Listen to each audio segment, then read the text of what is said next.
Welcome back to the channel. It is Friday the 25th of August 2023 here in the Gilbertson Aero Factory.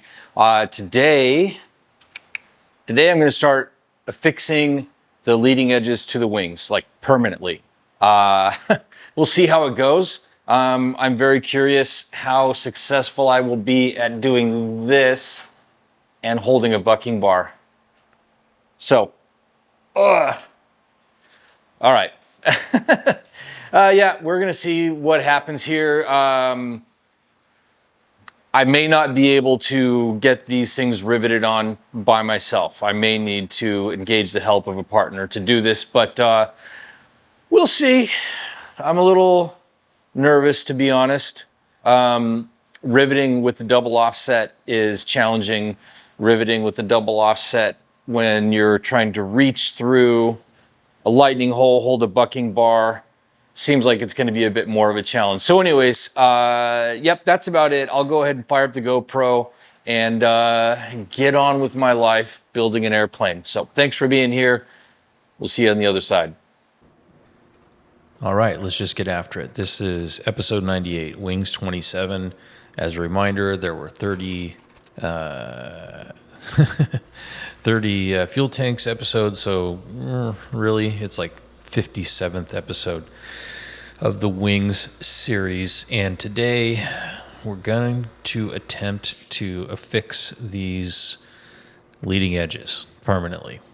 If you recall, they were built off the wing, and now what we have to do is two things to attach them. The flange, the aft flange of those leading edge ribs needs to be riveted to the spar web, and then the span-wise length of the skin needs to be riveted where you see me putting in the clecos right now. Those all need to be riveted to the flange. The first step, and I don't think that it really makes a difference, but as it's described in the plans, the first step is to get those rib flanges riveted to the spar, and that's the tricky part because there's there's very limited access to get inside of there to drive rivets, solid rivets, and these are AN 470 AD4-4 or -7 depending on the location.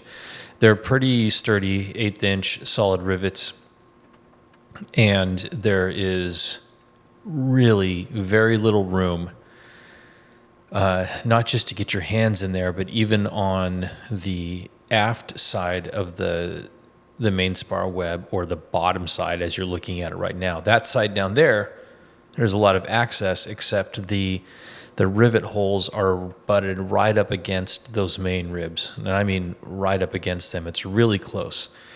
So the idea is that you would fuss around a lot trying to get the rivets dropped in those holes, or get the rivets in the holes. But ordinarily you want the factory head of the rivet to be on the thinnest material, which would be the rib flange. But you can't really get a rivet gun inside of that leading edge to rivet, as the wing is oriented right now, rivet downward and hold the bucking bar on the bottom. So instead you use a double offset, and you get the rivet in there and then reach up from the bottom and try to get that double offset rivet set firmly over the rivet head, the factory head, and get to work. And then you go grab a right angle drill and drill that piece of shite rivet out because it came out terrible. The fact is that the offset is still, it can't get you tight enough to get cleanly over that rivet head. And so when I drove that rivet, it was kind of going, but wasn't quite there yet. And so I needed to hit it a little bit harder, and then the rivet gun bounced and just smashed the shit out of that factory head. So okay, let me put it this way. This first work portion of the work session was 1 hour and 8 minutes. And that was all for this one rivet.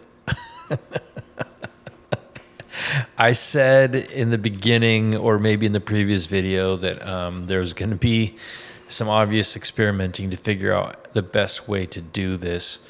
And I made 2 attempts at this one rivet. Both of them were terrible. The second one, I just barely pre-squeezed it. Could see that it just wasn't going to work. So at some point, you'll probably see me come up here, turn off the camera, and then I disappear for a while and go inside and go on Van's Air Force and find out what other people have done. Because obviously there are thousands of these planes flying around, so people know how to do it. Different ways to do it. Some people have created some really elaborate, very precise jigs, which is really amazing. Yeah, they've created like sort of like rivet jigs that they can hold inside of the leading edge, and then rather than using a double offset, they use a really long, like a 12-inch straight set that can get them closer to that main rib. And then for many people, the solution is to use blind rivets, and that is an approved, let's see, did I go and come back yet? I'm not sure. That's an approved method, according to Vans. Oh no, I'm about to make, I think, my second attempt at this, and really quickly I give up on that. Anyways, so I sent an email to builder support to ask if that was in fact doable, and what they said is, yep, you can use LP4 blind rivets, although they do recommend that the inboard rib, which is the one I was trying to work on already, and the outboard rib, they recommend that those be driven rivets. And here I couldn't. Okay, now I'm back, and you can see what I'm doing here, kind of.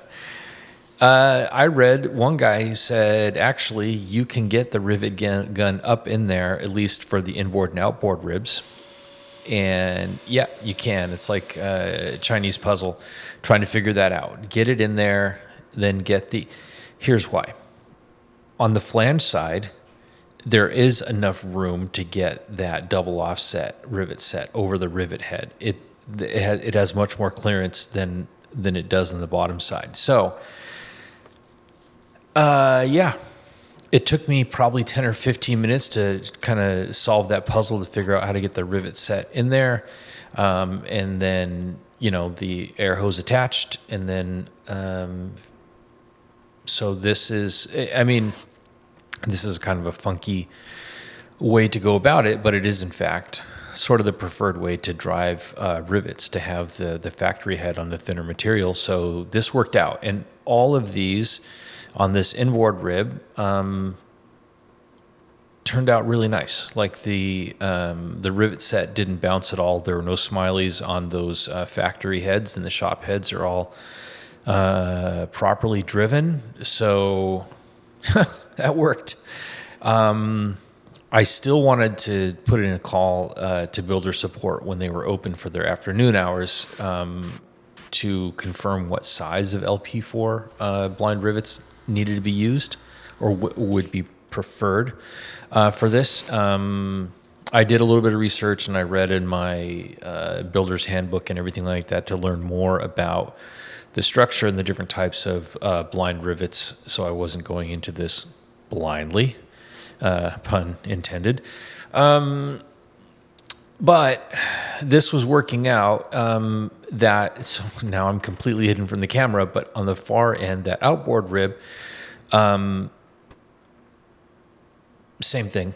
There was no problem. There's a little bit of maneuvering that you have to do back there, because on that far end, when you mount these things to the wing stands, you create a little bracket. And something to think about, if you're not to this point yet and you're building these wing stands, think about where you put the holes for the bracket that mounts to that last main rib, because if you do what I did, you could have trouble getting a bucking bar in when it finally comes to riveting this together. So anyways, it worked out. There's just a little bit of maneuvering that has to happen and remove a couple of screws from the bracket so that you can kind of go one by one and reach those. But I did get all, on the left wing, I did get all of the rivets set for the inboard and the outboard ribs, driven rivets. And I felt like I got away with it there because things didn't really start off that great. I'll save the right wing for tomorrow. So this was a total of about 2.5 hours in the workshop, and who knows, maybe another hour or so inside doing research and trying to figure out how to do this. So I don't have. There are two things that I don't have to finish riveting them up. There's one size of pulled rivet that I don't have. I had to order those. And then also, if you recall, when I was doing the blind rivets on the tank baffle, the Z brackets, that little thing that holds an angle for the rivet puller, because the head of the rivet puller would be too close to the bracket. I need that little tool. I don't own that tool. I borrowed it from Joe. Joe's out of town. So I went ahead and ordered one because I needed it before. I need it now. I'll probably need it again sometime in the future.